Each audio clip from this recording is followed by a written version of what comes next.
Следующая будет зона чтения. Все зоны будут разделены стеллажными комплексами с внутренними посадочными местами. Все контракты уже заключены. Ну, основные. Ремонт в Центральной городской детской библиотеке едва начался.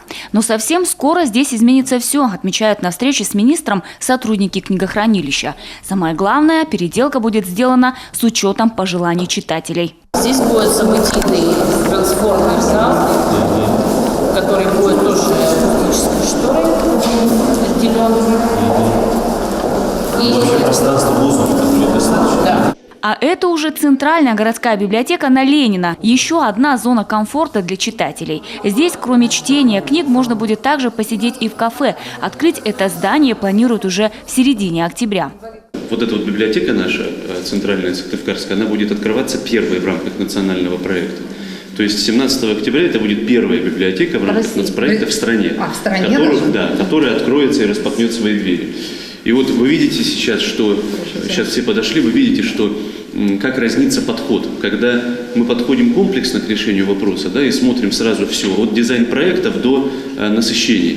И видно уже, что сделано все, конечно, совершенно по другому стандарту, уже по другому уровню. А вот библиотека, филиал номер 9, еще ждет своего часа. Сотрудники мечтают получить денежные средства по нацпроекту. По словам министра, поддержка книгохранилищу будет оказана уже в следующем году. И вот этот план вот выглядит вот такая схема нашей библиотеки, что мы сейчас имеем и что мы запланировали. И причем площадь несколько увеличится, обслуживание за счет фойе, вестибюля пока не используется, там служебного помещения. Сюда смогут приходить все категории населения. Обновленная библиотека станет частью единого пространства. Здесь, конечно, важно, чтобы электронный читательский билет действовал во всех библиотеках. И принимая на чтение книгу в одной библиотеке, ее можно было сдать и в другой библиотеке. Поэтому нам этот формат нужно обсудить для того, чтобы в следующем году те библиотеки, которые подверглись ремонту, получается детская, и вот это вот в следующем году библиотека филиал номер 9, чтобы здесь тоже был электронный читательский билет. И киоск автоматической приема и сдачи. Это будет элементарно, это будет комфортно для жителей. Без привязки к какой-то конкретной территории они могут взять книгу в одном месте, сдать в другом месте.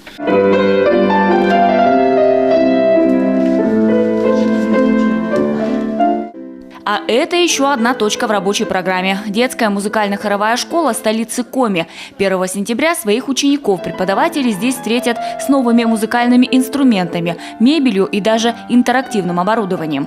Была мечта, у нас же есть конкурс, 2 конкурса, в которых есть ансамблевая номинация. Это джазовый конкурс и конкурс мини-маэстро для малышей. И вот у нас все время в условиях конкурса оговаривалось, что играть ансамбли только в 4 руки на одном инструменте. Вот теперь мы можем, наконец, пустить людей играть и в 8 рук, в 6 рук, просто в 4 руки на 2 инструментах. То есть это еще просто подарок судьбы, я считаю. Уже на круглом столе руководитель ведомства напоминает, культура впервые вошла в национальный проект России, а Коми при этом получает одну из самых больших субсидий из федерального бюджета. Если оно обязательно так и будет, так пойдет дальше, то, конечно, у библиотеки Республики Коми, как мы это называем проект «Новая библиотека Республики Коми», это будет совершенно другое, новое уже лицо. Новое лицо, новый формат, новые идеи.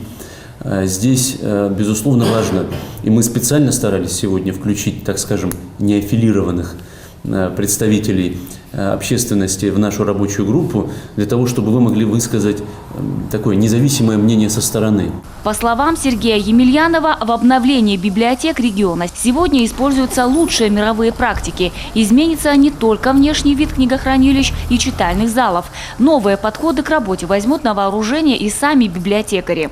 В национальный проект еще входит не только оснащение и ремонт, но это и подготовка кадров. Уже на сегодняшний день идет подготовка кадров. Уже некоторые сотрудники прошли учебу. Значит, это и заочное обучение, это будет и очное обучение. Планируется, что у нас все сотрудники, все библиотекари пройдут обучение. Поэтому это будет не только внешнее качественное оборудование, но мы и планируем, что это и будут уже сотрудники, которые будут понимать то, к чему мы стремимся. При этом реализовывать национальный проект можно и без участия федеральных средств, уточняет на встрече Сергей Емельянов.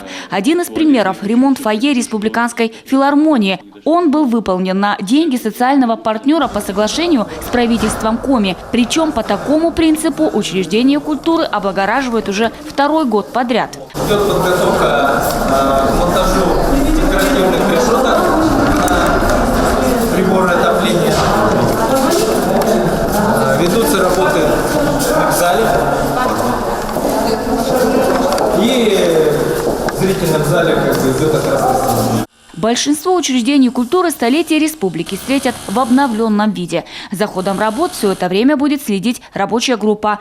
Причем мониторинг не ограничится лишь крупными городами республики. Проверки будут идти в каждом муниципалитете Коми. Анастасия Тюрина, Иван Богомолов, телеканал Юрган, Сыктывкар.